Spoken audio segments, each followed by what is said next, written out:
Just to let everybody know that the deputy borough president will not be in attendance today. So I will be running the borough board. I have Tom. Tom is here to assist as well. So just letting everybody know that you haven't noticed the deputy is not on the chat.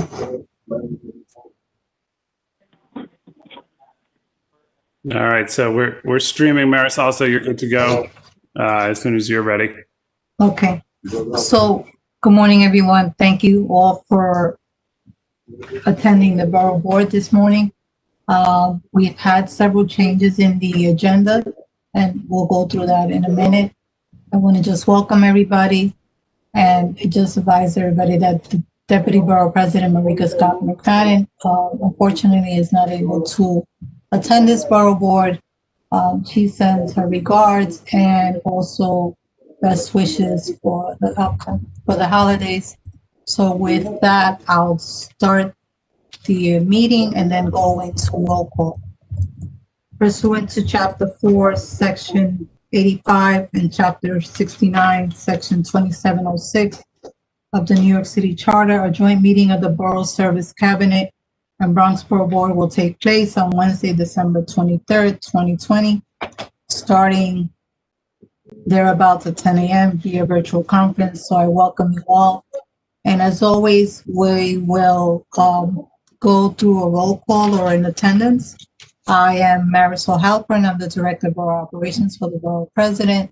So I'll go and ask who's here for Community Board 1.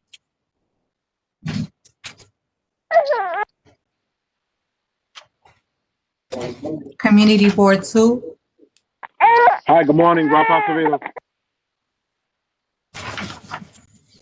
Community Board 3.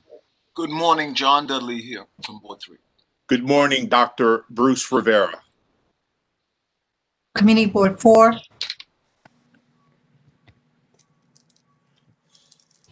Community.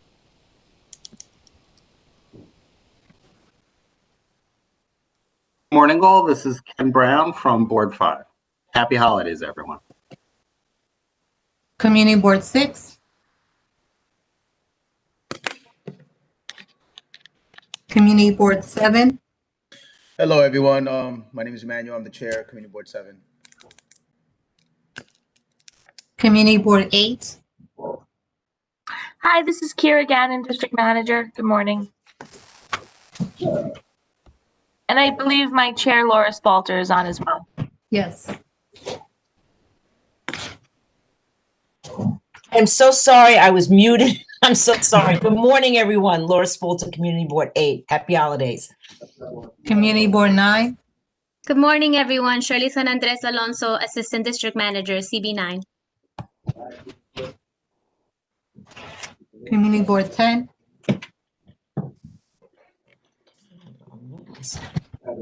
Community Board 11. Community Board 12.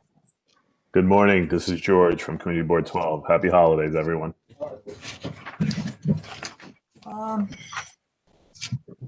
Council Member Diana Ayala's office.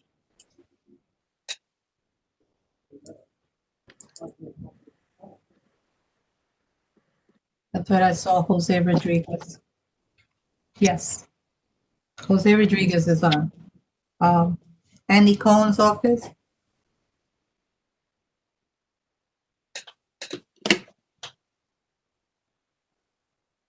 Mark Jonai.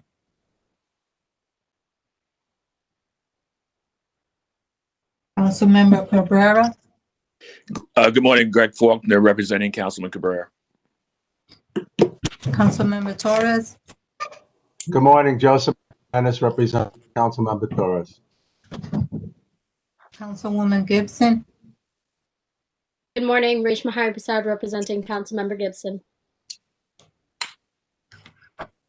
Councilmember Salamanca. Hi, good morning. This is Shannon Knotts, representing Councilmember Salamanca. And Councilmember Diaz. I am also aware that we have agency reps on the meeting as well. If anyone wants to chime in, I would like to get to the agenda. We do have several agencies that have joined us to have a conversation regarding nightlife in New York City and more specifically the Bronx. So if you don't mind, we'll just move on to that item. I believe everyone is on the meeting call. So if I have Jose Sogard, Chief of Staff / Deputy Director for the New York City Mayor's Office of Nightlife, as well as Commissioner Joni Kletter from the Office of Administrative Trials and Hearings, and Stephanie, I don't want to mess up her name, Campanja Wheaton from the Office of Media and Entertainment. So if you guys are ready. Hi, Marisol. This is Ariel Palitz. I'm the Senior Executive Director for the Office of Nightlife Awesome. at the Mayor's Office of Media and Entertainment. Thank you all so much for the invitation today. I'm actually having a little bit of technical difficulties. I'm on my phone now. I shut down my computer and just trying to open up my talking points, which is happening now. Yes, I also invited Commissioner Kletter to join me today to share a little bit about a program that we pioneered together called MEND NYC, which is offering free mediation and is being administered through Oath. But before I get there, I just want to first of all, again, thank everyone for having me today and for sort of reintroducing the Office of Nightlife and let you know what we've been up to for the last nearly 10 months through this COVID crisis. As many of you, I hope, know, the Office of Nightlife was only just first established about almost 3 years ago. March will finally be 3 years, which is hard to believe. The first office of its kind in New York City to be a dedicated office within the administration to represent the hospitality and nightlife industry, which includes bars, clubs, restaurants, live music venues, dance clubs, but not only their owners, their workers, the performers, their patrons, as well as the residents, essentially addressing the entire ecosystem of the hospitality industry in a non-enforcement fashion that serves as a liaison or a central point of contact between that ecosystem and the administration.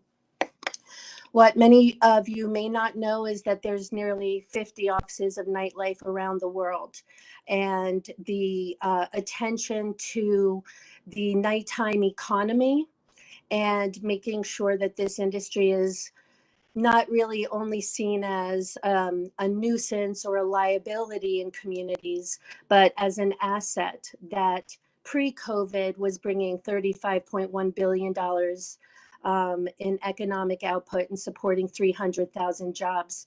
And God willing, we'll return to that someday soon, and maybe even then some.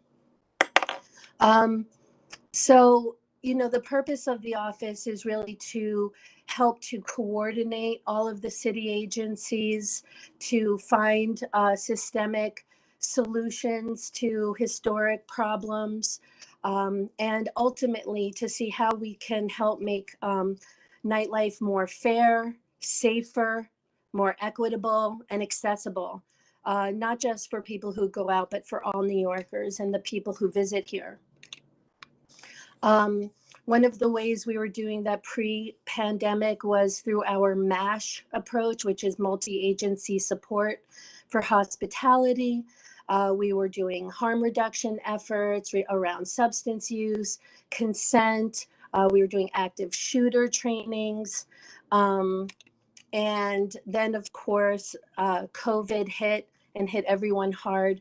And this small office, which includes me plus 3, really got into crisis management mode, and what was seen as a little sort of, I guess, experiment to a certain degree, really wound up being thrust into the center of crisis management operations within the administration to help stabilize the industry. We all know, obviously, hundreds and hundreds of our businesses are closing, and also many venues that include the dance clubs and live music venues haven't even opened since March at all.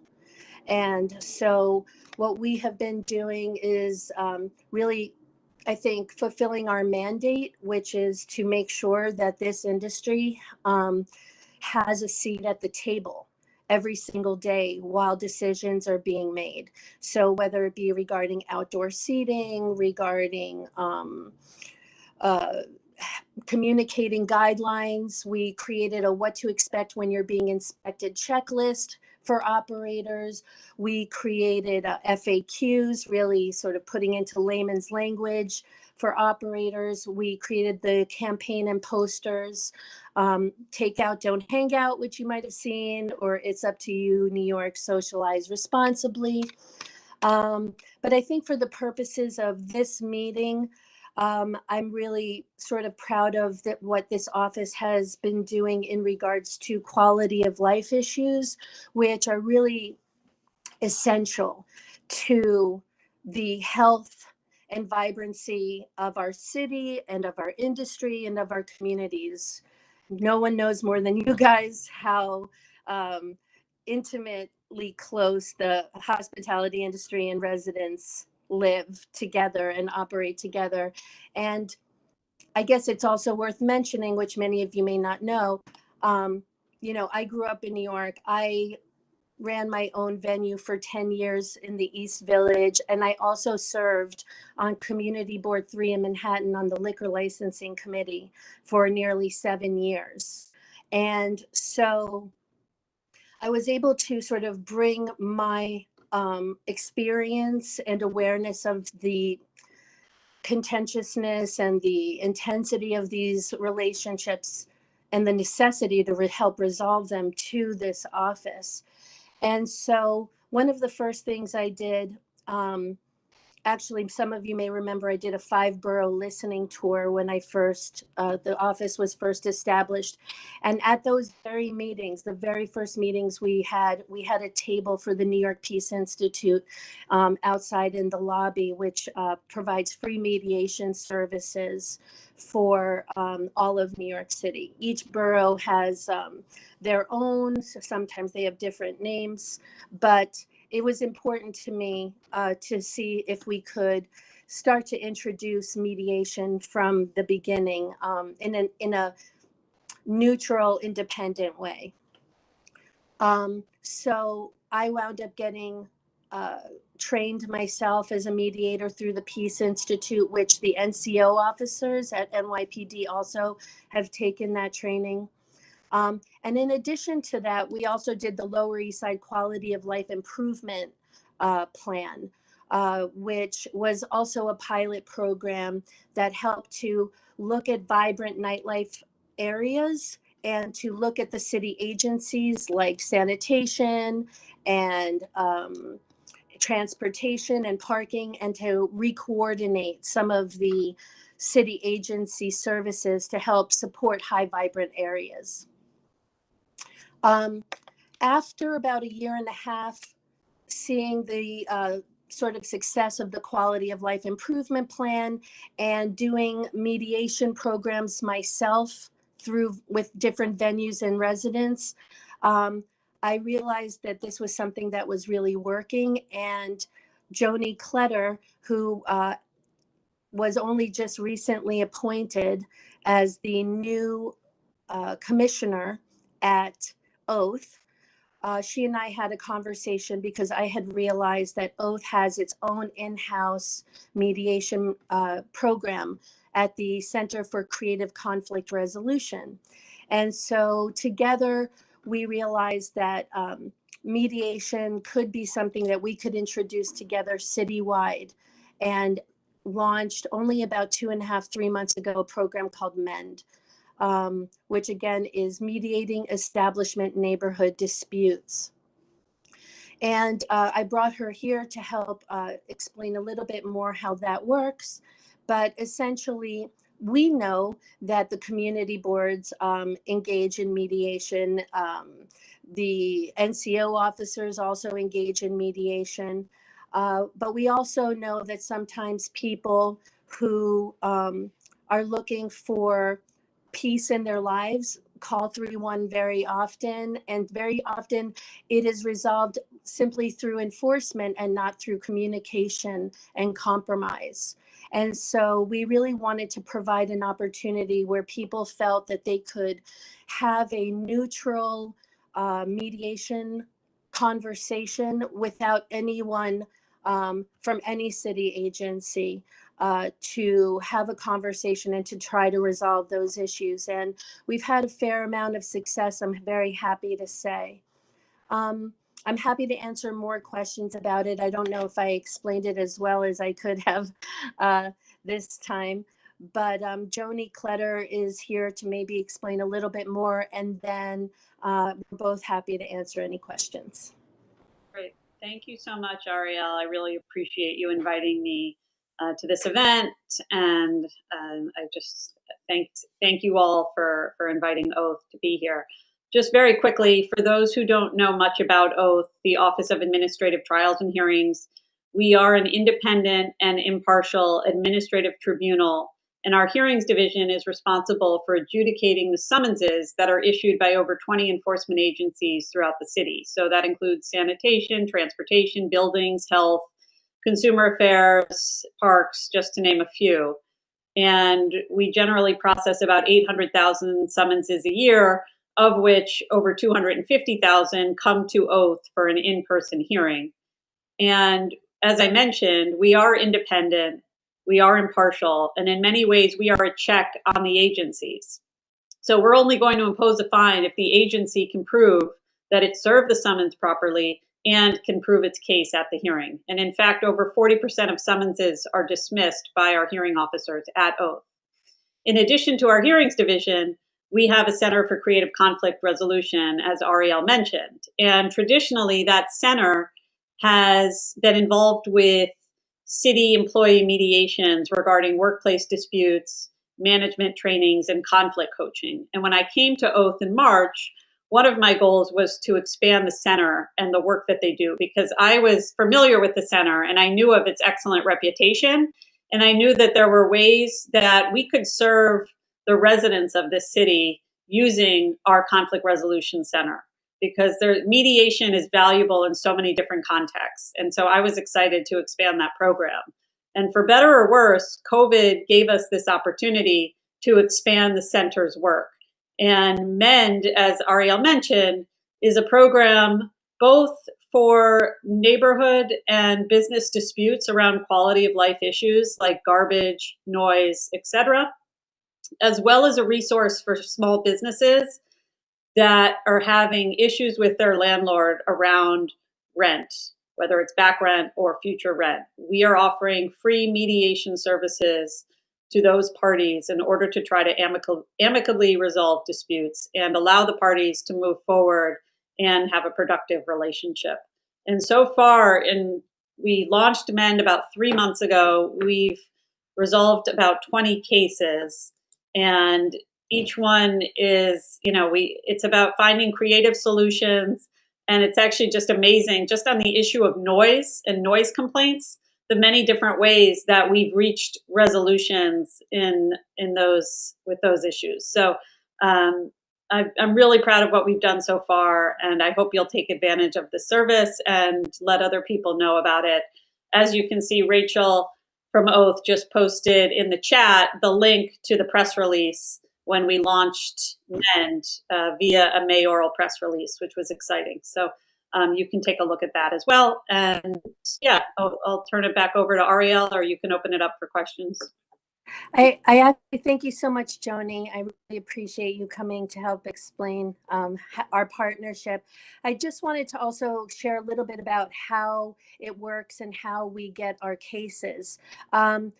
first of all, when people now call 311 or go to the 311 app, there is an option to mediate, right? So you can record your complaint, but also opt to mediate. And that's one way. So through through the 311 call system, we are getting referrals. But we're also getting referrals on a regular basis through community boards, as well as through elected officials, as well as through the NCO officers who often see some of the more chronic issues that have been going on for many years. We know in this time of COVID, especially now, all of the venues, at least over 11,000 of them, have gone outside, and the quality of life issues are not going away. And even after COVID, we're really hoping that this is something that's going to help serve as another tool in the toolbox for community boards, not as a replacement, but as a way to say, you know, we've had an issue with this venue and this resident for some time, and we think that this could be a potential solution for them. And it's a way for the community boards also to be involved in that process, whether it be sharing previous stipulations and agreements to the mediators to help them develop better understanding for the case. And so there's a lot of ways that I think we can work together to help resolve issues through communication, through compromise and resolution, and to help really support these businesses and minimize enforcement when it's not necessary. So thank you again for having me. Really appreciate the opportunity and happy to take any questions. Chris? If anyone has any, we'll give everybody a minute to alert us if they have any questions. And Yeah, so I see a couple hands raised. Just a reminder, if you're on a phone only, it's *9 to raise your hand and *6 to unmute yourself. But we've got a couple hands raised. Ken at CB5, I see his hand raised first, so go ahead, Ken. Morning, and thank you for the presentation. I was wondering if you could drill down and give details about mediation, your experience with it, positive and negative outcomes for tenant-to-tenant mediation, because I've tried to use the service in that regard. Joni could potentially speak to it more, but I can tell you that this particular program is not designed for tenant mediation. That is what the New York Peace Institute, Jose, maybe you could share, is the Bronx also called the Peace Institute, or it has another name, Joni or Jose? I'm not sure, but we'll post it in the chat. Yes, Jose can post it in the chat. So each borough has, oh, Jose is muted. Jose, just put it into to the chat, please. So the state has a mandate where free mediation is is required by law. And so it was really also an inspiration to me to know that it really does have a place. But if for tenant to tenant, you would go to one of these state-run free mediation services. We've worked with them many times, and they're magnificent, and that is their specialty. We've had history and experience with venues such as the House of Yes in Brooklyn, which we know is a very large dance and live music venue, and they had a whole building of and I can speak to them because they've given me permission. This is a confidential process, but they have given me permission to speak to it as an example, where they had a whole building of residents behind them. And we were able to bring 6 people from that building along with the business. And I think it's important to to emphasize that what mend means is not to say, we're going to tell the venue what they're doing wrong, and then we are going to make them stop, and then it's going to be resolved. What mediation is really about opening lines of regular and direct communication with each other. And so when they are experiencing a moment of disturbance, that they are able to call the venue directly and to say, hey, could you turn it down, as opposed to multiple calls into a 311 system or any other system that doesn't get them immediate relief. And we know that, you know, everyone has a fine line between torture and tolerance. We all have one. And when you are feeling that torture, you want it to stop immediately. And to have that immediate communication with that venue, and they say, sure, Bob, let's turn it down. It doesn't escalate the emotions, the animosity, and it can help to create just more peace in general in a neighborly way. Yeah, thank you. And just to piggyback off what Ariel said, I think there's a value that's inherent in the mediation itself, which is just being able to sit down and listen to someone and understand where they're coming from and show some empathy. And each side seeing that they're being heard by the other side is just inherently valuable. And then from that point, as Ariel mentioned, we've resolved some of these cases just by providing the neighbor with the cell phone for the general manager of the venue, where that neighbor can just pick up the phone and call and say, hey, there's an issue here. Can we please turn the volume down? And that's how it's gotten resolved. There's other cases where the venue agreed to move their speakers to a different side of the room. There's another case where the venue agreed to pay for noise reducing blinds, which I didn't realize was a thing, but they agreed to do that. So it's interesting because every case it resolves a little bit differently, but we found that it's a very useful way of resolving these disputes and helpful in terms of allowing the parties to move forward in a productive relationship. Yeah, getting granular about the complaint instead of it's just loud. It can say, well, it's loud at 1 o'clock when your bus boys throw all the bottles outside at 3 o'clock in the morning, and when it hits the pavement, it wakes me up out of a dead sleep. Then the venue can say, okay, we didn't realize that was happening, and we're sorry, and we're going to fix that. As opposed to a blanket complaint, you can really start to understand the nuance of what it is that bothers people and why, and how to fix it.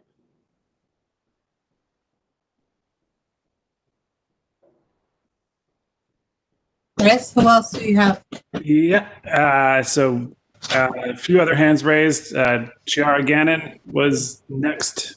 So go ahead. Chiara. Hi, everyone. Sorry. Thanks. That's okay. So I just have a follow-up question to the mediation question that Ken had.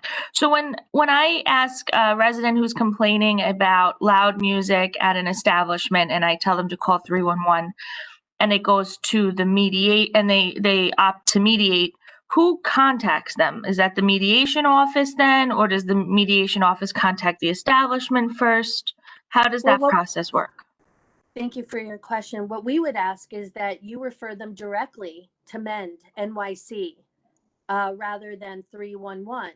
And there is an intake form online that helps to essentially assess what the nature of the issue is. And then MEND would reach out directly to both parties in an effort to get them both to agree to the mediation process. And that's sometimes also where the Office of Nightlife comes in. If there is a resident that would like to mend and mediate, and there's trouble reaching the venue, then I can reach out to the venue if MEND doesn't have an success in reaching them. And then we get both parties to agree, because really what we have found, just not with us, but mediation in general, is that the greatest success comes through a voluntary process. Certainly. And I just have another question, because in my case of getting complaints from residents, a lot of times it's from older residents who don't have access to computers or the internet. So is there somebody at the MEND nightlife office answering phones? Well, basically, I'll let Joni speak to that actually, because it's her office.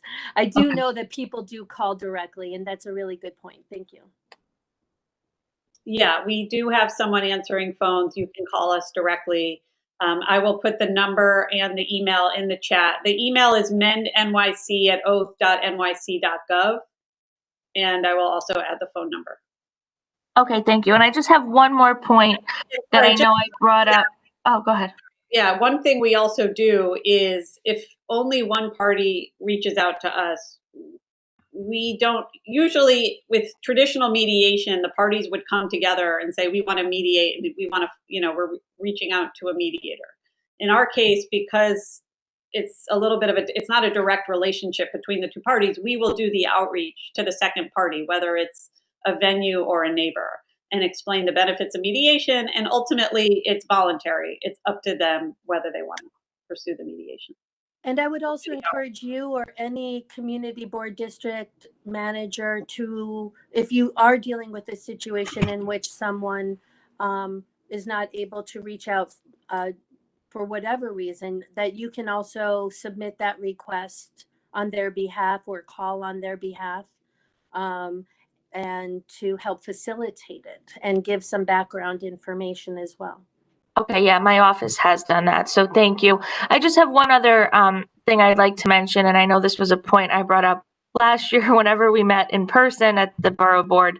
A lot of, I've had some successes, like you said, where our economic development chair or the resident called the establishment with loud music, when we were doing outdoor dining in the fall. And that establishment totally understood, stopped playing music by 8 o'clock. And that was a success. But then the establishment next door totally refused, didn't want to be helpful at all. So in a case like that, where they're not open to mediation, I'm assuming, what are the steps taken for something like that? Well, first, I would invite you to call our office, the Office of Nightlife, and to let us know what's going on with that venue, and see if we can help to connect with them and help them understand what impact their venue is having on the community, and to give them an opportunity to hear what they have to say and to give them guidance and insight on what the situation is. Now, historically, we have a lot of success with that. When the mayor's office of nightlife is calling you to say you're on the radar and you're really upsetting a lot of people, and this is only going to escalate, not in your favor, if you're not cooperating and finding ways to be a better neighbor. And then we would help, what we say is to reinforce them, rather enforce them into compliance. Now, if that escalates and there's a bad operator that just simply doesn't care about anything, then of course there are other measures of enforcement and stipulation and revocation and all the things, especially if they're acting in an illegal fashion. This is not meant to be something that revokes consequence. This is about trying to get compliance, like I said, through reinforcement rather than enforcement, to help support businesses and community. So I would recommend, and if you could put our email and contact information, reach out to us anytime. I'm happy to call a venue and let them know what's going on and stay in communication with you to let you know what has transpired. Thank you. That's very helpful. I'll be definitely reaching out. I have a few more questions, but I don't want to take up all the time. You're welcome Thank you. to email me directly with all your questions. I'm happy to have a conversation with you or anyone anytime. Thank you. Okay.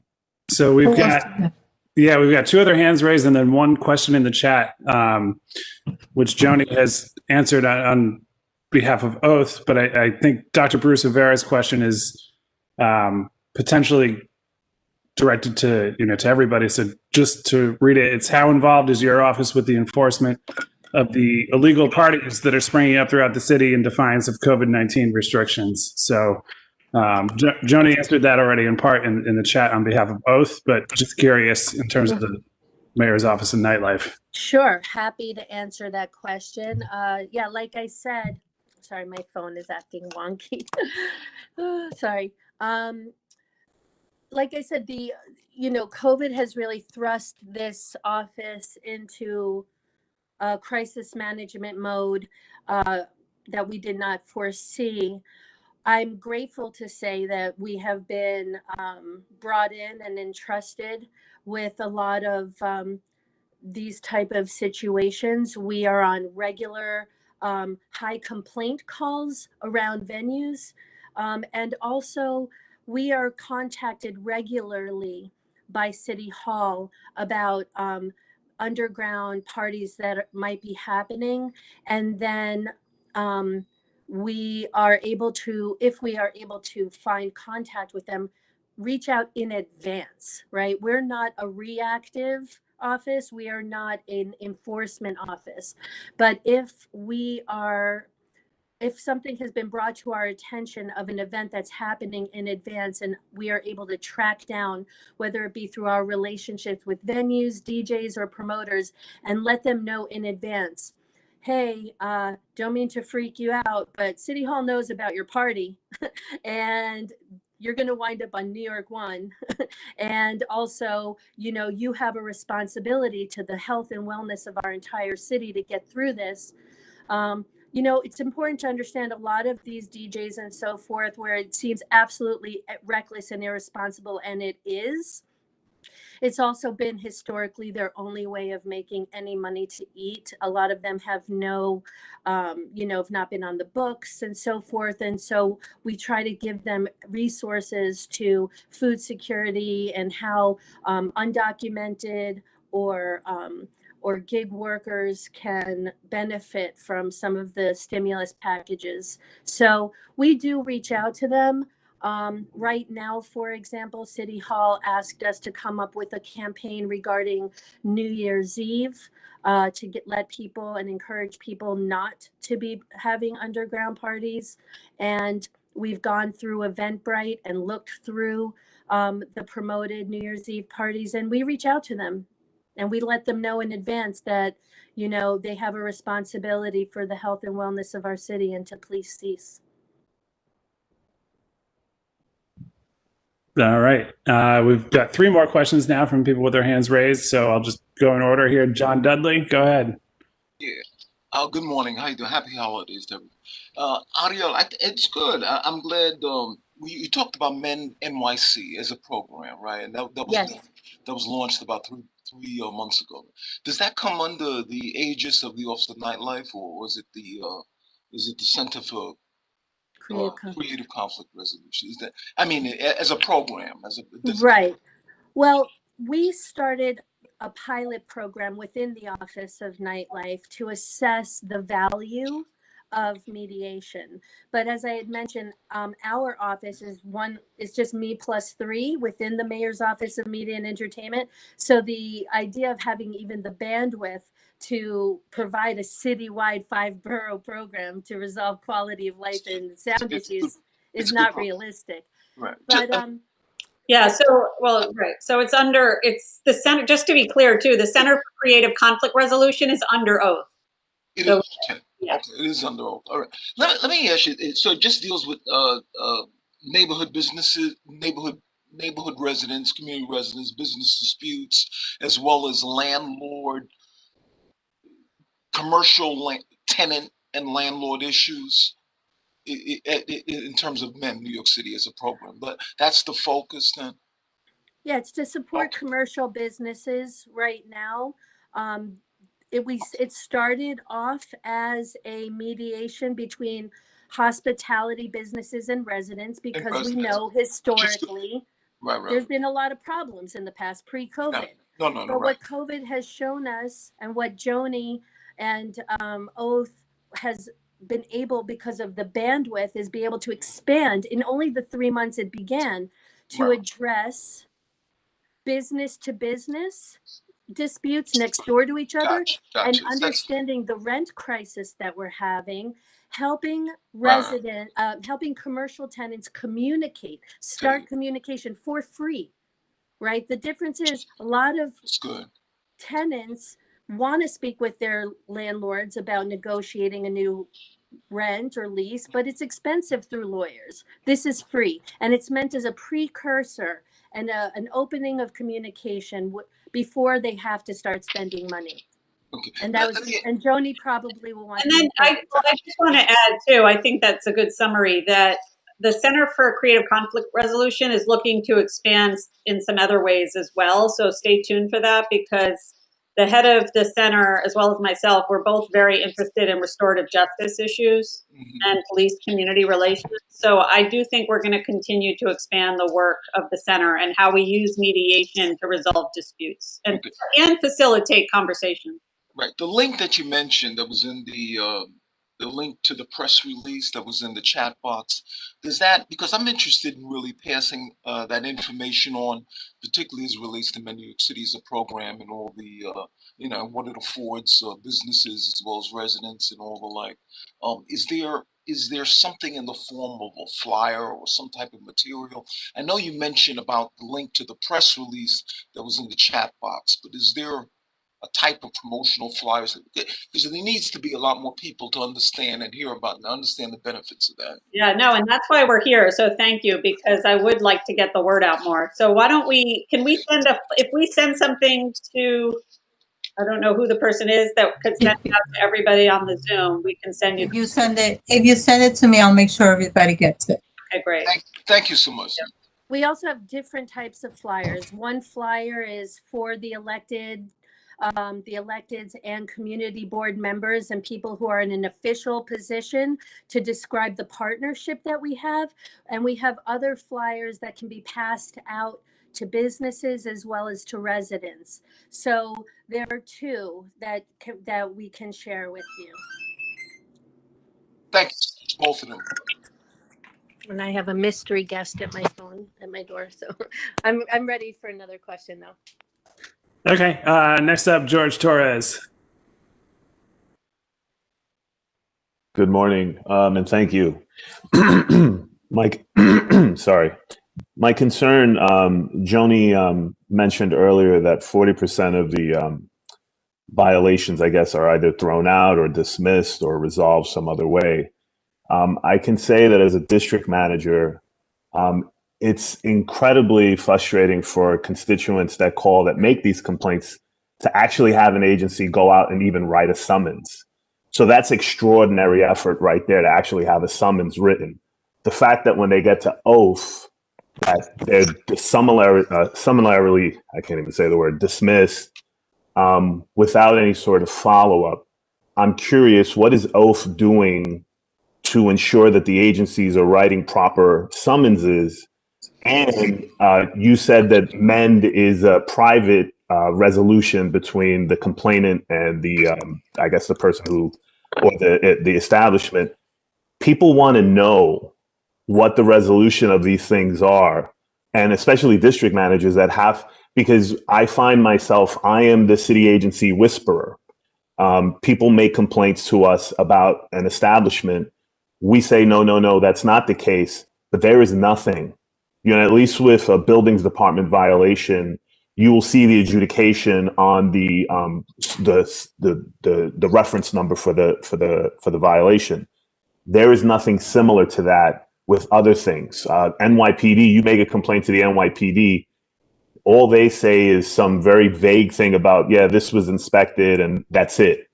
So again, my concern is sort of people being dismissive of this process because there is no end game to it. There is no pound of flesh at the end of the day. And I hate to put it that way, but that's what people want at the end of the day. They want to know that they made a complaint to their city and followed the process and that there was a resolution at the end of that process.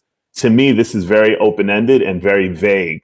And unfortunately, it doesn't do a lot for me as a city employee who's trying to, and who loves the city, trying to explain it to a constituent like, oh, no, please continue to call 311 because that is the best way to resolve this issue. Yeah, so those questions, I really appreciate them. It would take me probably an hour. We'd have to have a separate event to go through OST hearings hearings division, which is separate from our Center for Conflict Resolution. So when I'm talking about summonses and how they get adjudicated at oath and the 20 different enforcement agencies, that's a completely separate conversation than talking about MEND, which has a very sort of, in some ways, is very narrow in its approach, because we're only talking about really quality of life disputes and landlord-tenant commercial disputes. So you have to separate those two things. And in terms of, just really quickly though, because you mentioned the hearings division and the 40% dismissal rate, that's a process that allows for an appeal as well. So anyone, and I should say over half of those summonses are sanitation summonses, right? So you get a sanitation ticket, you decide to challenge that ticket, and you say, and now we do remote hearings. So you have a remote hearing over the telephone. In many cases, in almost all the cases, the sanitation inspector doesn't show up, and you present your case and you say, I had COVID at the time, I was stuck at home and I couldn't take my trash out, whatever it was. The case is dismissed. The sanitation department has a right to appeal that case. In the same way as a respondent, if you lost and the agency won, you could appeal. So there's all these steps in the process. It's not as if there's something unfair happening. It's actually a very fair process, and I've sat through a number of the appeals cases as they're discussed, and we give every case, even if it's a $100 ticket for failing to pick up after your dog, we give that a full discussion over what the arguments are. So I can't tell you, it's incredible how much attention goes to each case that we hear on appeal. But that's separate from what MEND is doing, which is really about quality of life disputes. And I would actually like to just piggyback on that to say that especially in regards to quality of life complaints, I don't necessarily think that 311 is the best resolution for that. I don't know if having a police officer and getting a summons does resolve a quality of life issue. I think especially if a resident is having repeated issues with a venue and they have not had direct communication with a venue, that the chances are slim that it's going to be resolved. What's going to happen is the venue is going to get a lot of tickets, maybe a stipulation, maybe a revocation, and maybe close, all when, if through a direct communication and compromise and understanding of each of their position and humanity, they were able to resolve it. And if you are able to have mediation, then you do have something to show for it. You are able to hear from the resident who may have been calling you every week for the last 3 months or 3 years, and to say, we sat down, we understand each other, and we have resolution. We're going to keep working on it as neighbors. It's not, enforcement isn't always the answer. Tickets aren't always the answer, at least when it comes to quality of life. Now, if there's an operator who really doesn't care, then yeah, absolutely. One bad apple spoils everything.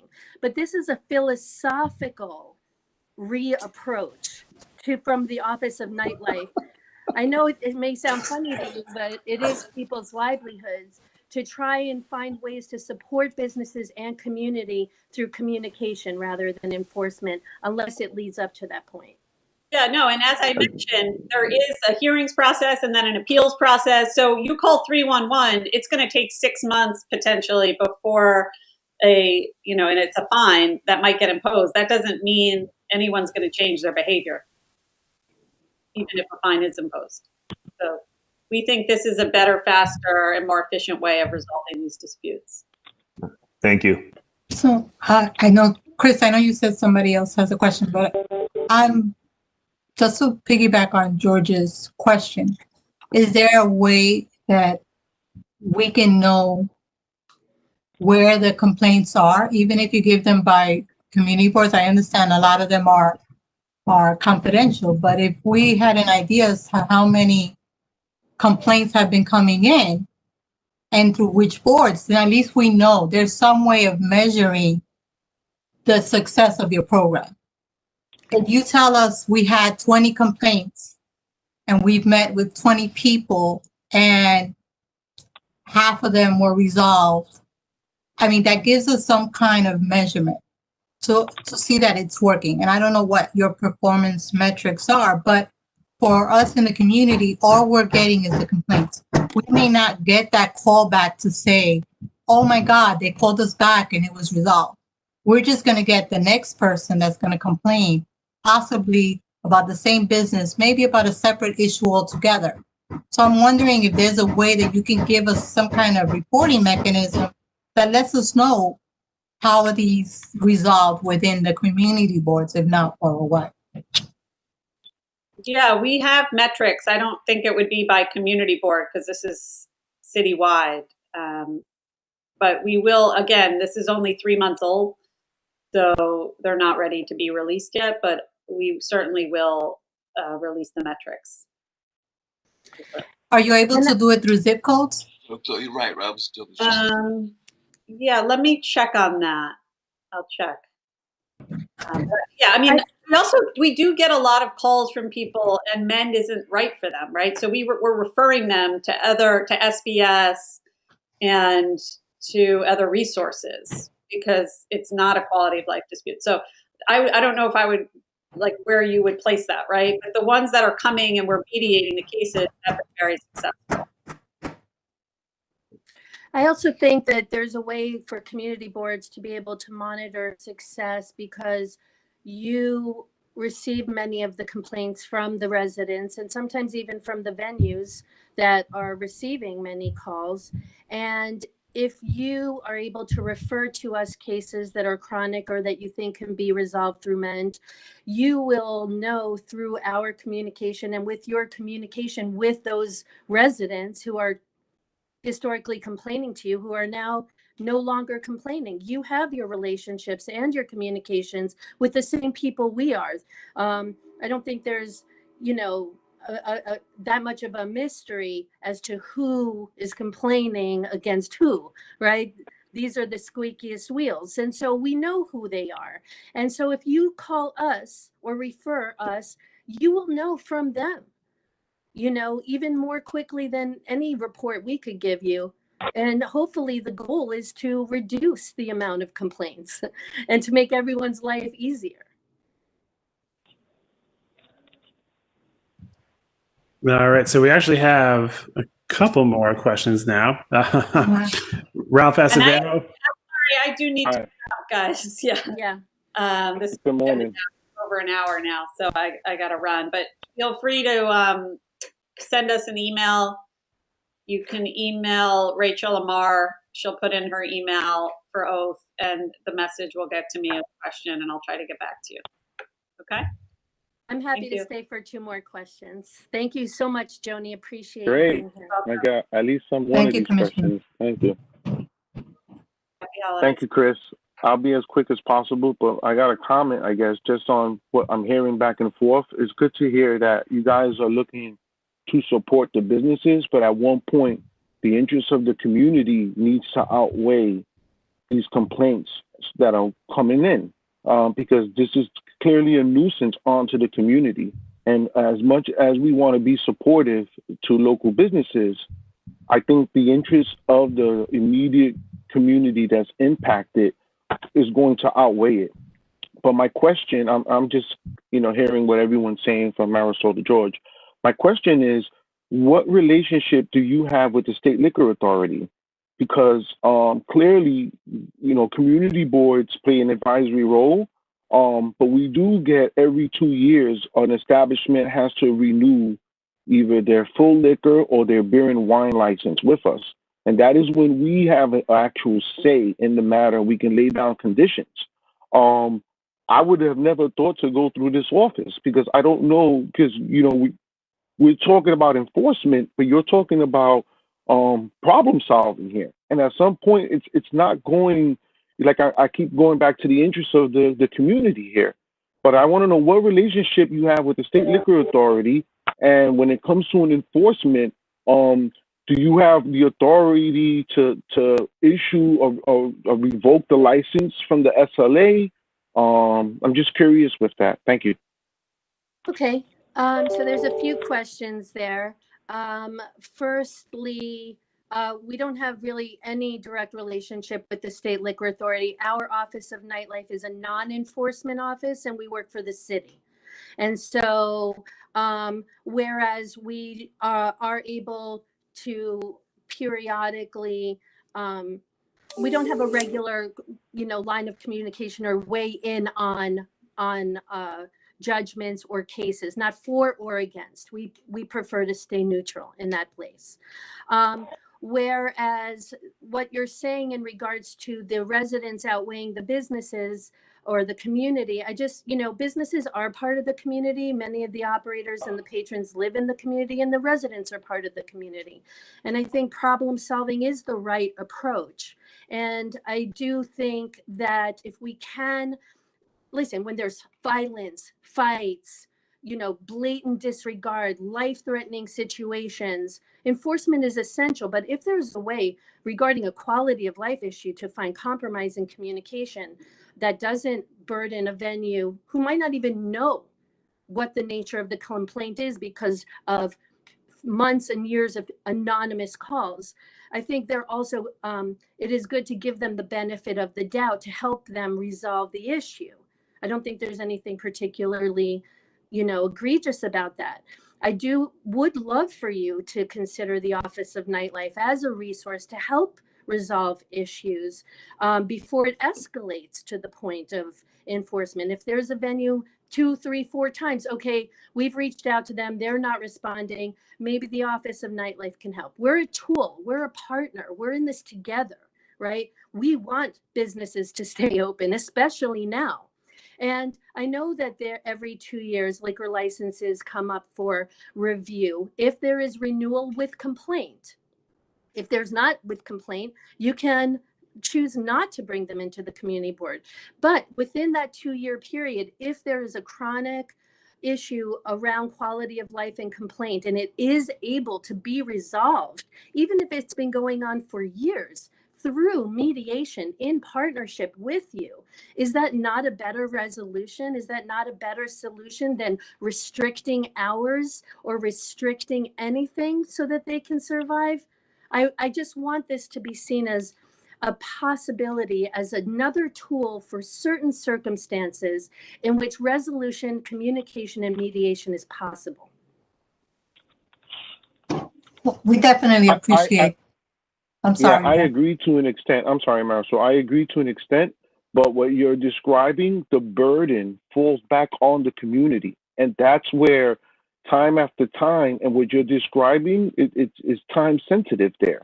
You're asking someone that you're even saying yourself, it could be for years that they could be not understanding what nuisance they're creating.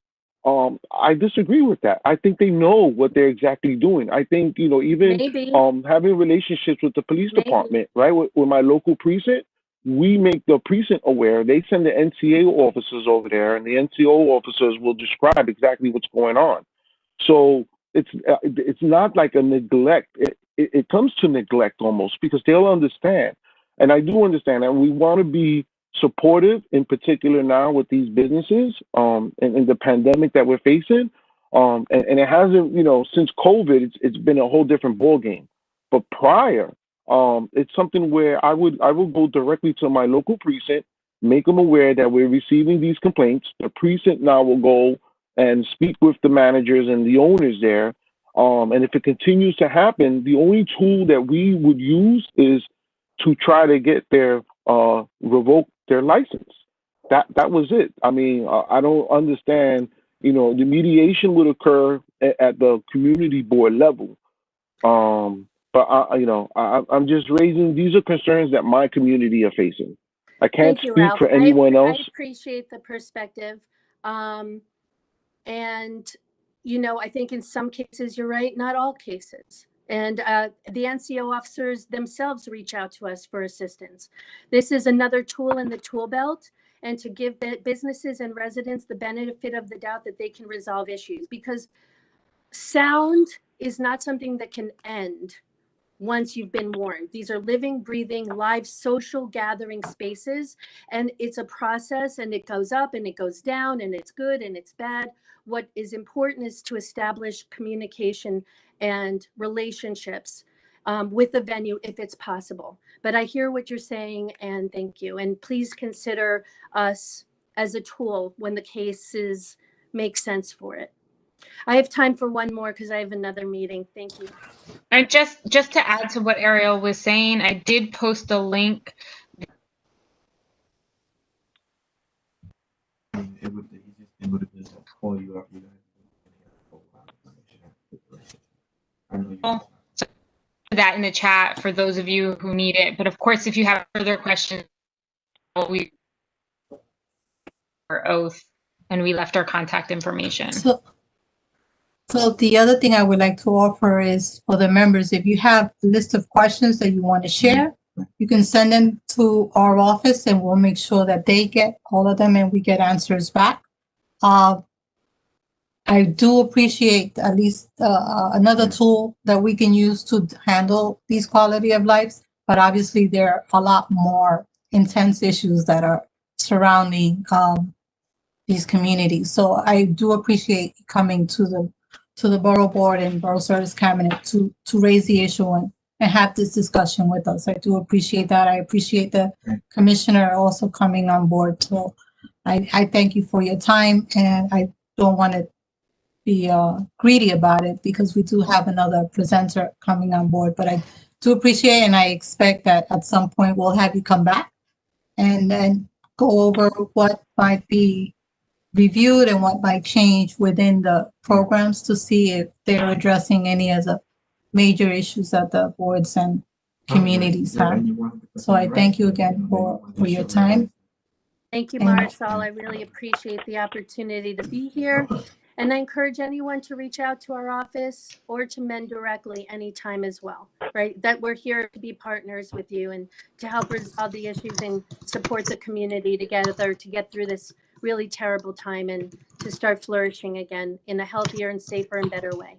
So The only other thing I ask, if you can at some point share the slides that you would have presented so that that can also be shared with the members. You said there were slides you were having difficulty bringing up, but if you can send the presentation at a later date, that will also be helpful to the members. okay. Thank you so much. Thank Have a you good so much. holiday and a better new year, everyone. Thank you. Thank you. Thanks, Ariel. And Marisol, I think you saw I emailed you the men's flyer and I copied Ariel and Joni. So you have that now that you can send out to the full borough board. So thanks, Okay. everyone. Really appreciate it. Thank you very much. And for Chelsea Cipriano, who's here with she's the Executive Director of Intergovernmental Affairs at the Department of Health, to talk about the TRACE program as well as the vaccinations that are coming out to assist on the handling of this COVID. So Chelsea, if you're ready. I am. Thanks, everyone. Hi, I apologize. I'm probably a little bit muffled. I'm in an office setting right now, so I'm trying to model good behavior. I'm not within 6 feet of anyone, but I still have my mask on. I think I should be joined by Laura Atlas from the city's test and trace program, but if not, I can fill in. We've done this roadshow enough times. I can probably fill in for the test and trace folks, but I will say up front, if you have questions specifically about testing sites or take care programs, I'm going to have to defer to her. I'm not the expert on the hyper technical details, but I'll drop her email address. We're very accessible. We want to make sure that everyone has all of this great information, particularly as we head into the holidays, and I mean, we're in the holiday season, and as we get into the vaccination efforts that have now begun in the city. So thanks for having me. I'm just going to take a minute to pull up my PowerPoint deck. Some of you may have seen this. This is we call it the roadshow that the health department and T2 have been doing around the city to really get the word out about the current situation of COVID, and now building in additional vaccination messaging, which will be so much more to come in the new year. We're going to be doing town halls and getting materials out to folks in multiple languages and making it very, very accessible. All that information so folks can get read up on the vaccine. All right, so I'll stop talking and figure out my tech issue while I get my screen share. I'm notoriously bad at doing this, but I think I can do it.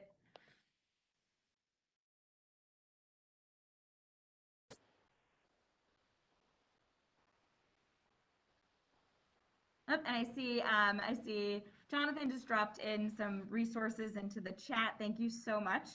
I think those are great resources, and I may call on you to help me out since Laura isn't able to be on today. Sorry, everybody. I can do this. Okay, great. Well, while you do that, I just want to let everybody know that there was a town hall yesterday regarding COVID-19 and immunizations. I believe it was up on the Facebook. So if we can find a link for that, we'll definitely share that. It's a lot of good questions that came out of that as well. Great. Yes. Thank you. All right. You should be able to see my screen. Yes. Everyone can see it. Yep. Great. Yeah, we okay, can see thank it. you. Awesome. All right. So this is our COVID-19 update holiday edition. Thank you, Laura, if you're on yet, for these fun graphics. This is just an update about testing sites, H&H testing sites. Want to make folks aware of the closures for the holidays over the next week or so. So this is really, I include these slides to give an overview. Number one, to make sure that folks understand how to access our website. Number one, there's a lot of great information on our website and data. Not great in terms of what it's showing, but really excellent and rich information by zip code. If you haven't been there to dive into the data and really, get your hands in it, I highly recommend you do so. I really like the data pages as a real empowerment tool to make community members understand and have the data at their fingertips in a way that is fairly easy to navigate. And if anyone has any questions about what they're seeing or how to pull the data, you can pull it into an Excel document yourself and look at it in different ways. I'm always happy to help. We want folks to feel like they have this information and they're looking at it in real time, just like we are. These are interactive on the website. These maps that you're seeing and the graphs have, if you scroll over them, you can see additional information. So anyway, I just wanted to bring attention to that. Really what I'm showing here, between the heat map and this case increase graph, is why we are so concerned right now. I know everyone is very excited about vaccine news. I'm very excited about vaccine news. It is a beacon of hope and a light at the end of a very dark tunnel. But we are in a bad place right now. We all know people who have been impacted by COVID-19. Many of us have been, and the trends in the data are concerning because these lines, these graphs, they're people. They're people that we love and live with and work with. And the cases are increasing. The hospitalizations are increasing. We're seeing an increase in deaths. This is bad. We are in the second wave and we need an all hands on deck approach to once again flatten the curve. Oh, trying to go to the next slide and it is not working.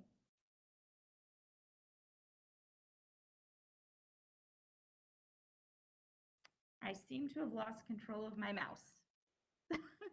I'm not sure what to do. Sorry, Funny Soul, do you have the ability to cancel me out by any chance? Hey, it's Chris. So Hey, Chris. I could stop the presentation. Yeah, I can't. I have no control over my mouse right now, so I can't forward, back, or even get out of screen share mode.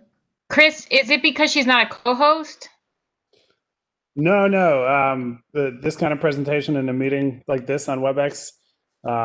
Yeah, I have a tech issue on my end. I just can't use my let me see if I have the ability on the tablet mode. No, I have no Chelsea, ability. if it helps you, I can use my mouse.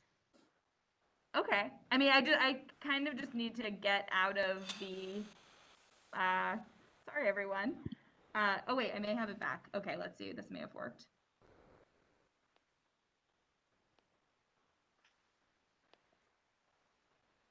The soundtrack to 2020, just apologizing for tech issues.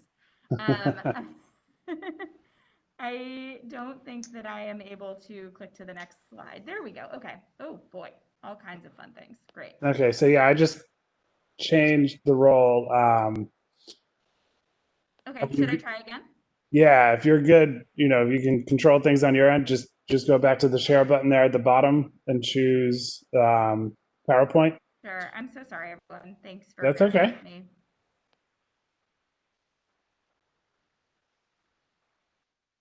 Great. Thank you. All right. Should be able to see my deck. I will go back into PowerPoint slideshow mode. And many of you have seen this. We present this quite regularly to folks. I want to thank Dr. Keck and folks for having our team on last night. I don't believe they presented a deck, but this is all that they talked to, really talking about our concern about the data and the translation, what that means to people's lives right now. This is a dashboard. You can see it on our site. I just wanted to bring attention to the trends since March. I think this is pretty compelling. And folks, looking at just a slice of data in the last couple of months is striking as well. But looking at it since March, you can really see that if you do a crosswalk of the cases, we are in April mode with cases. And so I think that's very powerful. We all remember how awful April was of this year. And this is what we're seeing in the cases now, really startling increases. And even where we see a little bit of I don't want to call it a leveling off, but a little bit of a leveling off, it's still at incredibly high rates of cases. And that is so concerning. I'll move quickly through the next couple of slides so that we can get to the meat, which is the vaccine news. This is the Bronx. This is obviously what we have on our website, so I won't hover here too long. These are outreach efforts in the Bronx that we've really been doing an undertaking of Herculean effort between us and T2 to make sure that folks are out there on the ground getting materials distributed, including masks. Always want to partner more. I think this is really critical right now in this moment, again, with all the vaccine news, which is very exciting, making sure that people do not let their guard down, that they understand that, we keep using this analogy, but it's good. You don't just throw the oars out of the boat just because you see shore, right? So we're still in a storm. We need those oars. And those oars in this moment are following the core four, which all New Yorkers have been doing a great job of, and we don't want people to get tired or fatigued and take off the mask because they feel more comfortable.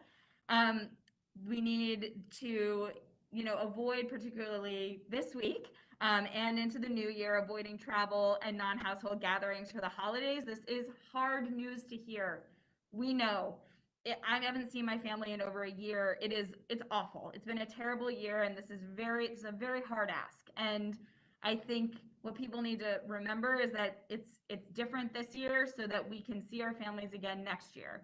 And we know it's hard. So being apart physically doesn't need to mean being alone or being apart virtually or in other ways that we found creative means to enjoy New York City and other parts of the country virtually throughout the year. The other thing I just want to call attention to is this commissioner's advisory. This was issued in the beginning of December, essentially saying that folks who are at higher risk for COVID or for severe illness when they get COVID need to really be avoiding non-essential activities. So this is people over the age of 65, and those with underlying conditions. One flag here, and I'll drop the advisory in the chat. It's a very formal looking advisory. I think really what folks have been missing in it is that underlying conditions are things like if you smoke, if you have type 2 diabetes, or if you're obese.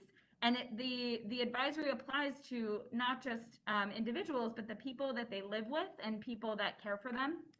So this is actually a very broad advisory for a large group of people who really right now in this moment, in the state that we're in with cases and hospitalizations, need to be avoiding non-essential activities as much as possible. Other than that, get tested, keep getting tested. I know that T2 has brought a lot of testing resources to the Bronx at this point and is always willing to partner, on new opportunities. I think, thank you again to Dr. Keck. I know Laura would want me to thank you for your assistance in really bringing additional resources through T2. And this is new. You can look at wait times for tests for H&H testing sites at this website, which I'll make sure, I think Jonathan may have dropped it into the chat, but if not, we will do that. And as always, call 212-COVID-19 if you have any questions or if you need additional help getting Take Care resources, which I'll talk about quickly. These are very quick information about how to safely separate, which is obviously the most important thing you do if you test positive for COVID-19, or if you're a close contact of someone who has COVID-19. Separating is key. It is how we stop transmission in its tracks. This is all about the hotel services that Take Care offers.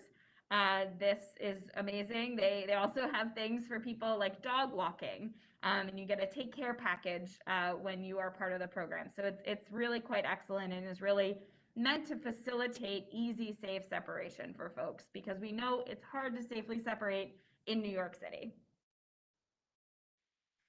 Information on testing, which I hope everybody knows, but we have some information, fact sheets and FAQs for, frequency that people should be getting tested, really, if you're working outside the home or interacting regularly with others. The bottom line here is that we should all be getting tested regularly and more regularly if you, partake in any of these activities. And also getting tested immediately if you fall into one of these categories. These are all things that we have in social media. So if you need social media assets to share with your communities, with your friends, with your family, we're happy to give those to you. We have a social media toolkit. It includes things like vaccines and mask wearing. And so please just let me know. I'm happy to share that with anyone who needs it. All right, now I think this is what folks really want to hear about. I will move through it as quickly as possible. It's a lot of information, and I will be upfront saying that we're learning more every day. This is really being led, the prioritization and distribution, really receiving guidance from the federal government and then additional prioritization from the state. So my goal here is to give everyone information, acknowledge that it is changing, but our goal is to ensure that this vaccine is free, safe, and easy for New Yorkers. And a lot of that means doing some legwork up front, transparency, giving information, getting people informed about issues with vaccine hesitancy and misinformation out there. We're doing a lot of work. So the distribution of the vaccine is, kind of more to come, but this is the groundwork that we're laying now to ensure that distribution is equitable and that we're getting people information about it that they can trust and that they are receiving in the voices and languages that they need to hear. So thank you in advance for partnership on the work that we have ahead in terms of getting this vaccine distributed to New Yorkers. I'll start just by saying, I said in the beginning, we're not out of the woods and we really need to frame all conversations that we have about the vaccine in that setting, that we are in wave 2 and we need to keep maintaining core 4 and getting tested and doing everything we know works because we know it works. I think in terms of a situational update, folks may have heard in the news that the FDA, let's launch into it, the FDA authorized 2 COVID vaccines for emergency use, Pfizer and Mrna. Pfizer began shipping last week. And, I think many folks saw the healthcare workers getting their hashtag I got the shot on social media. Those were high-risk healthcare workers who interact with COVID-19 patients. Mrna began shipping this week. In clinical trials, both vaccines were shown to be more than 94% effective at protecting the participants from COVID-19. Both of these are mRNA vaccines, which I'll very quickly go over because I think people are a little bit confused about this. So I think Dr. Tom Frieden was the one that used this analogy. I really like it. mRNA is like an email sent to your immune system. The email has instructions about what the virus looks like and how to kill it. And then once it's used and your body knows what to do, the email gets deleted permanently. So the mRNA, our bodies get rid of the mRNA as soon as it's finished using the instructions that it gives us on how to kill the virus. Really quickly, we've been already hearing misinformation out there. I just want to tackle it head on. The mRNA does not affect your DNA, doesn't interact with a person's DNA, and these vaccines do not contain the virus itself. Mild to moderate reaction. So sorry, trying to follow the slide and what's in my head. These are expected and are normal. So if folks have mild reactions or pain at injection site, these are the reactions that are normal. Distribution, what everyone is very interested and excited about, which is completely understandable and a little bit confused about, which is okay. We're here to kind of help with the guidance. I think that one of the things to drive up front is that this guidance and guidelines are really coming from the CDC and New York State. It will be distributed in phases, or it's being distributed in phases now based on their COVID-19 risk and severity of illness if they're exposed. You can see here, healthcare staff at high risk and long-term care residents are really in this first bucket of distribution, next to other healthcare personnel, frontline essential workers, older New Yorkers, and then from there, folks who have underlying medical conditions and other essential workers. So these are still, likely distribution priorities. We are, getting more guidance day by day as the federal government releases their guidelines. So this is just some expectation setting about the phased approach. We don't expect vaccine to be widely available for most New Yorkers until mid-2021. That's why the core 4 is so important, because it's going to be a while, and we really need folks to keep up the good behavior in the interim. I know I'm running out of time, so I will hurry up. Where can I get the vaccine? Very simple, same places where you get all of your vaccines, like your flu shot, and additional locations. We're going to be doing additional community vaccination sites. This website, I would like everyone to write it down, bookmark it. I will send the link. It is getting updated every day. We launched our, Vaccines for All, our All Free and Easy campaign yesterday. I have a social kit for it. We have a new fact sheet that I know folks were very eager to get their hands on. It's coming out in multiple languages.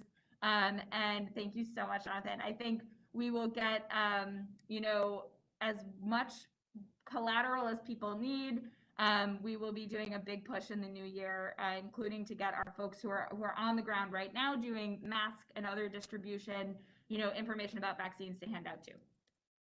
Very quickly, but most importantly, probably I do want to address, we acknowledge, that there is a major equity and vaccine hesitancy, not even component. This is the frame of everything that we're doing. We are working to make this as equitable and accessible as possible and tackling the issues of vaccine hesitancy head on. But it includes an acknowledgement of systems of oppression and racism in this country, including in the healthcare system, and the inequitable treatment, and that's rooted in bias that people have experienced in the healthcare system and still experience. And we need to acknowledge it and work with community members to ensure that we are getting their trust, because people don't trust government, and we need to work on trust issues and being transparent, and that is really the core of all that we are doing and why we're starting these conversations now and continuing them and asking for your partnership, because we need trusted messengers, and we know that we may not be it. So we're going to really work to get folks informed and educated and understand, that we're trying to tear down barriers to getting this vaccine, but it is going to be so rooted in community work and engagement, and that's what we're doing now. Just another reminder of Core 4. I don't think I need to repeat it again. We have palm cards if anyone wants them with this information on it. And I think that's it. This is, yeah. And I'll just share all of these links. I know it's kind of hard on the screen. Okay, sorry, I ran through that very, very quickly. I'm sorry for kind of racing, but I was acknowledging the time, and I know folks probably have questions, but you know, I'm happy to answer them. I want to drive home that vaccines are safe, and these vaccines have been shown to be safe as well. And we really are working to ensure that we have community partnership and buy-in, and people know that they have a choice, and that they're informed about that choice that they're making for this vaccine. So thank you. Chris, do we have any questions? Yeah. So I see two hands raised. The first is Ken at CB5. So Ken, go ahead. Oh, Ken, you're muted. Yeah, sorry. The obligatory, I forgot to unmute.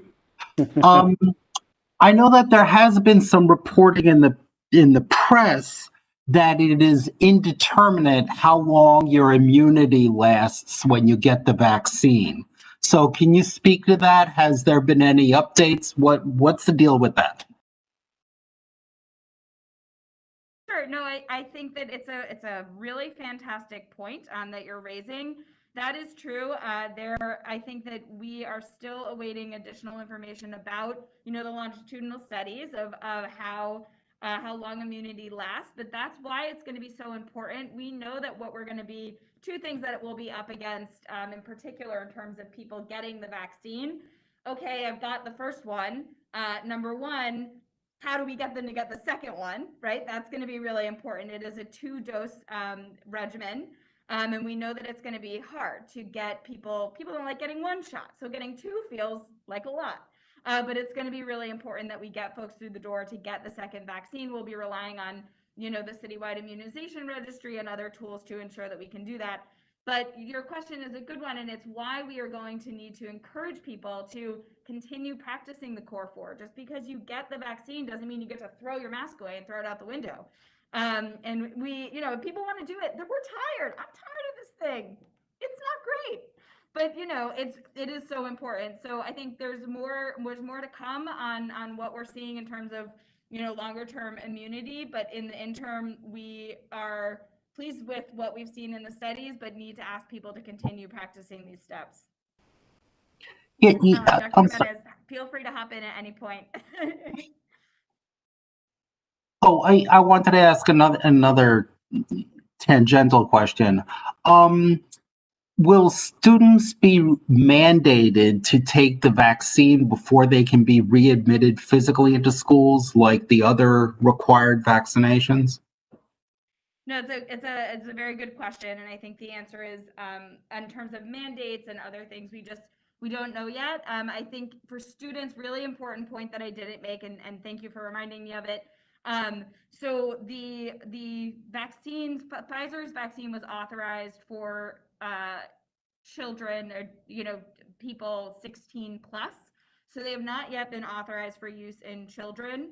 And so younger New Yorkers are going to be in later phases of distribution. But right now, the EUAs and the vaccines are not authorized for use in children just yet.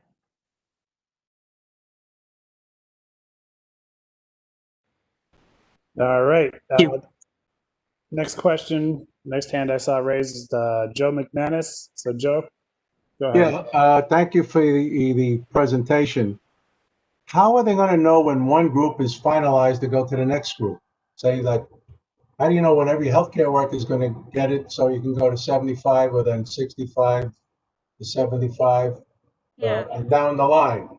Yeah, I think it's a lot of it is being based on what we're receiving from the CDC and the state, and in the actual distribution of supply. So I want to be clear: the supply is actually going directly to the facilities. So the health department didn't get the shots and then give it to the hospitals. The vaccine is going directly to the hospitals. So XYZ hospital told, you know, ordered the exact amount that they asked for the amount that they needed, and they get it, and they administer the vaccination. That's how that's working. Now, I'm not disagreeing with that, Yeah. but if suppose I want to go get it and they say, well, you're not ready yet. Your time is not ready yet. I mean, what is the time? How do they know everybody, healthcare worker? According to what you had on that PowerPoint program, there was different categories. How do they know when the first category is completely inoculated? And and then go to the next category, and then the next category, and then so on and so forth? I think the answer is it's not like a trigger. They all have to be done before the next can move to the next category. I think we're being told pretty clearly when we can move into the next phases. Okay. Based on what the feds and the state are telling us. But it's a fair question. If I can get you a better answer than the one I just gave, I will do so. I'll ask my experts to see if there's a Concerned because I'm a little bit older than most of you guys. I will say, Chelsea, that this is Jonathan. Sorry, just hopping in. I agree with that. That's what my understanding as well, is that they're sort of phased. So it's not that, we have to know that we finished with one group before starting with the other. Right. But I hear the question. I will follow up and see if I can get a more concise answer. That I think that's a question that all of you will get as well, right? And I want you to feel armed with the information to answer it. This is actually my point of doing these presentations right now is actually not just to inform and answer y'all, but to really enable you to be helpful, trusted messengers, to have contact to me and our folks here at the Vaccine Command Center to get your questions answered as well, so that you can feel confident in responding to folks if you're willing to and able to. We all appreciate you very much. So the next hand I see, I'll actually go with Dr. Nancy Keck, my colleague in our office at the Bronx Borough President's Office. Nancy, if you want to unmute yourself, you can go ahead. Thank you. Thank you so much, Chelsea, for coming, and Laura, and for supporting everything that we've been doing in the Bronx. So one of the questions that we did not get to answer yesterday was about vaccine trials. And I know of 2 that are happening in the Bronx at the moment. I know that the Bronx VA is doing still recruiting volunteers for the Johnson & Johnson vaccine. And I know that Montefiore is doing the AstraZeneca Oxford vaccine. I joined that trial a month ago. And this morning I got my second shot. And, even though we don't know whether we're getting the placebo or the saline, you have a 2 out of 3 chance of getting the actual vaccine. And that trial is winding down. And eventually everyone who had the placebo will also get the vaccine. And that is a very safe kind of old school vaccine. So my question is for Department of Health, are you letting New Yorkers in general know where these trials are happening, how they can get information, where they can access data on which vaccine is being tested where? And I do not see a lot of information. And if people ask, I send it to them, but I don't actually push the information out. So after yesterday's town hall, a lot of overwhelming number of people said, hey, we want to know. So my question is, do you have a central resource, just so that we can let people know? Yeah, no, thank you so much, Dr. Keck. Sorry, I did not hear that from the town hall last night. And so I think, or I may have just missed it. I was listening. I think I can definitely get back to you on that. I think the answer is we don't have that on our website right now. Let me talk to Dr. Zucker and folks over here and see if there is a central repository or where we would refer folks to for that information. It's good to know that there is so much interest, and best of luck in the trial. Thank you. Thank you. We are curating the chat from that event, and we're going to be sharing that as well as the link. Perfect. So that's where a lot of those questions came in. Great. Thank you. I think, on that note, those questions are so helpful for us, and the questions that I'm sure you all will be getting, not just from your community members, but from friends and family. Like we are really working to build a robust, composite of questions so that we're prepared to answer them, because we know that there are more questions than answers right now, and we really want to be answering the things that people want to know. So if you have chats like this in your other meetings and you want to send them to me, I'm happy to take the questions. Right. Thank you. I appreciate that. Thanks. Mm-hmm. All right. A couple other hands raised. John Dudley. I saw you was next. Go ahead. No problem. Thank you so much. You had mentioned that the vaccines are going to be available mid-2021. Would that be for the long-term residents, the healthcare workers, frontline workers? Is that when it would be available for them? Oh no, good question. Thank you. That is happening now. So long-term care facilities and healthcare workers, high-risk healthcare workers, that is in motion now. The healthcare workers began getting vaccinated last week. The next phases of folks do include other healthcare workers, and we expect other types of people living in congregate settings will be in the next couple of phases too, and home healthcare workers too. We don't have the final word on that yet from the state.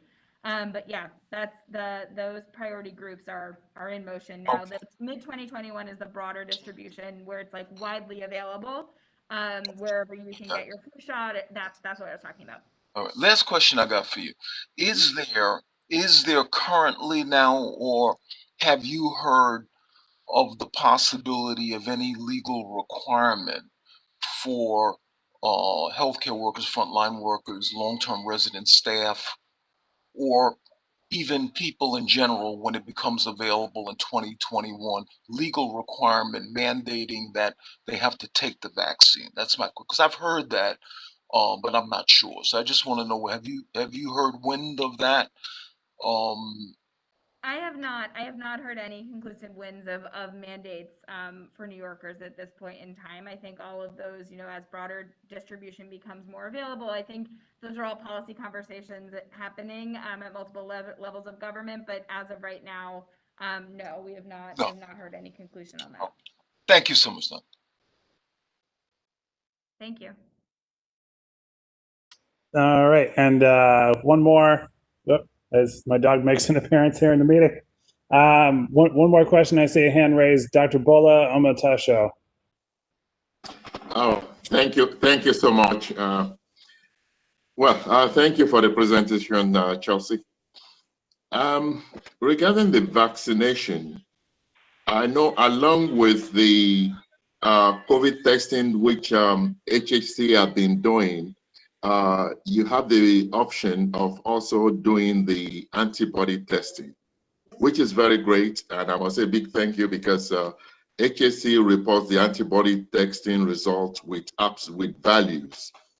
And with what I've seen and some of my experience, we've seen someone who had antibody who eventually the value dropped and became negative. So my question is, with this vaccination, is Health and Hospital Corporation of New York City will continue to offer the antibody testing, the IgG testing to be specific, to be able to monitor when somebody's immunity drops because it's no longer immune based on the vaccine?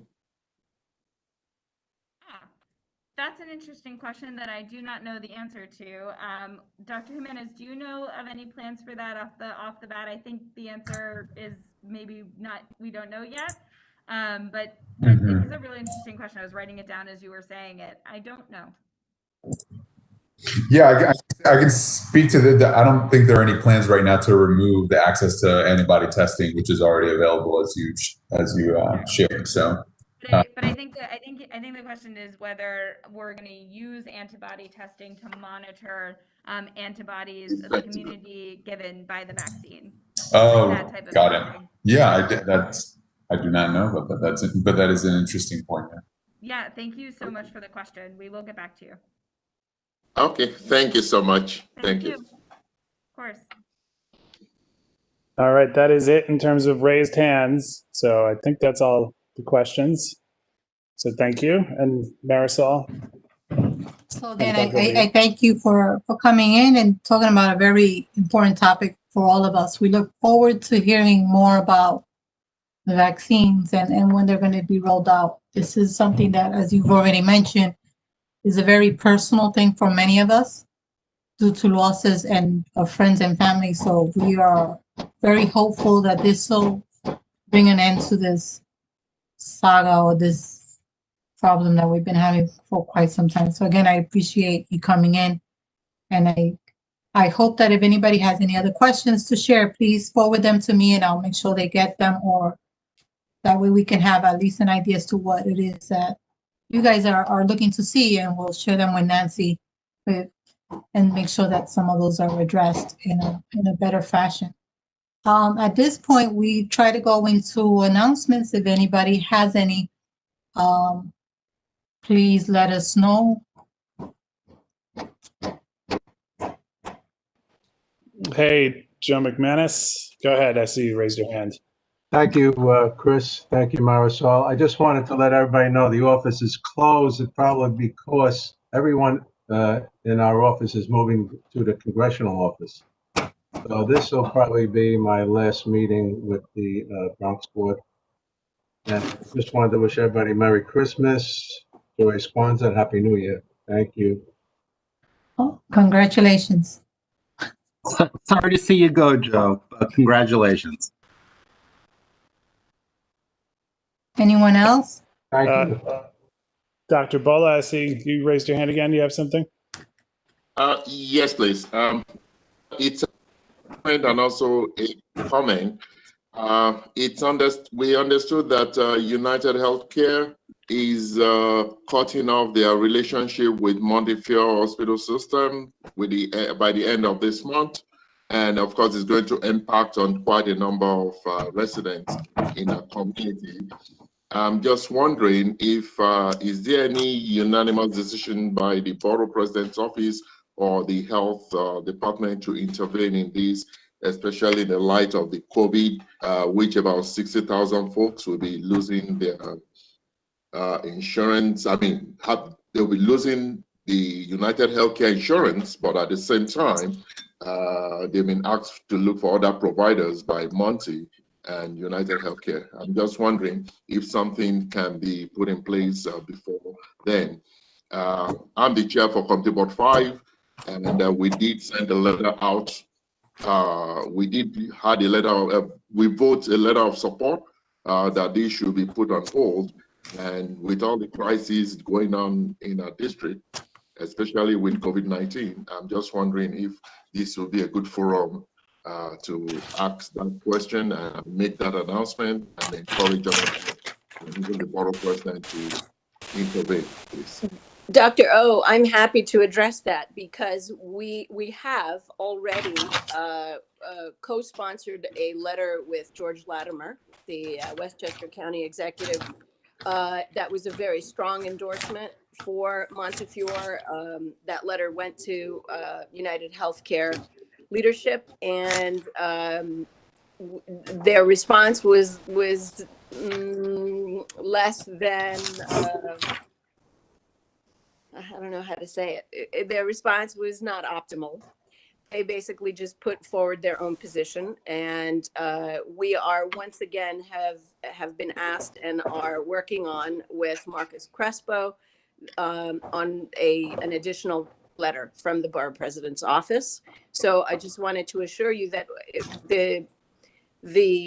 in the end, the only losers in this are really the subscribers in the Bronx. There are tens of thousands of people in the Bronx who use United Healthcare. And if that now it becomes out of network care throughout all the hospitals in the Montefiore system, that will really tremendously financially impact every member that's their primary health plan. Huge costs and less coverage and fewer options. So we are aware, we're working with the Borough President to do something about that, to be proactive and to support Montefiore. That's all I can say for now. So thank you for bringing that up, but it is important. I think, Monty, you sent out a message to everyone who uses your hospitals and who has that insurance that status will change at the end of this year, correct? That's correct, end of this month. Right. So yes, unless something changes at the 11th hour, I don't see a different outcome.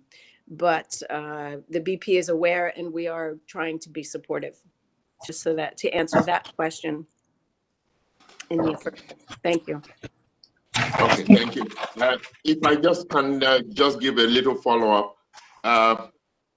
I did receive a letter from United Healthcare yesterday because my committee board as well had a reservation about it. We wrote a letter of support in this whole process, but I'm just wondering if we can coordinate all the efforts because what they sent to us too was stating their position, which doesn't help anybody. Right. I think public pressure should be greater. I think at some point there should be some articles written. I think not everyone is aware of the huge impact that that will have. And more importantly, it is very bad. It looks bad for a healthcare insurer to limit, reduce, and in this case, cut off benefits for individuals in the midst of a pandemic. The optics are not good. So, it's complicated because they are a national organization and we are in a small, in a county of a large city. So I'm not sure how that impacts other counties in New York or whether it's just at the Bronx and within this system or whether they are paring down across, many other areas. That I'm not aware of that information. So thank you for bringing that up. I'm happy to support in any effort that you guys need. Okay. So I'll ask Ken to send you a copy of what we received so we can coordinate, please. Ken, yes, thank you. Ken Brown, our district manager. Thank you so much. Thanks. You have anyone else, Chris? Nope, I don't see any other hands raised. There is Chris, something in the... it's Tom. I did raise my hand. Oh, sorry. It's okay.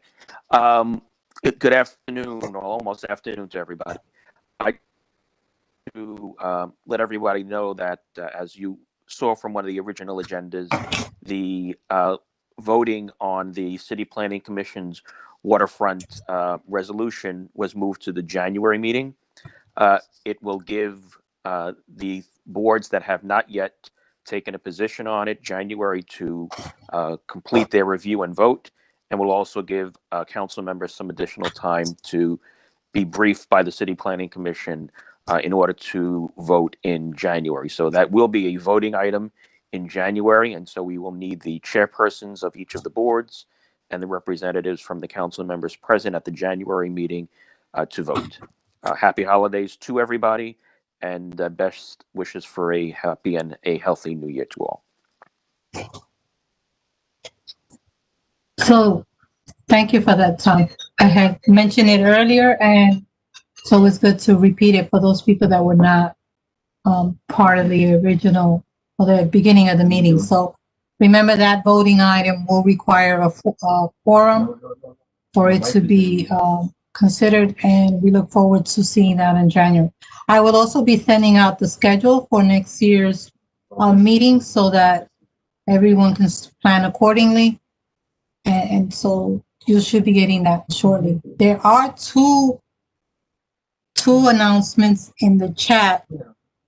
One is from Councilmember Ayala, who's hosting a COVID-19 testing at 210 Alexander from 9:30 to 5:30 with Eastside Houses. And then you also have the Office of the Office of the Commissioner of Human Rights will be hosting a resource panel discussion on January 28th at 6 p.m.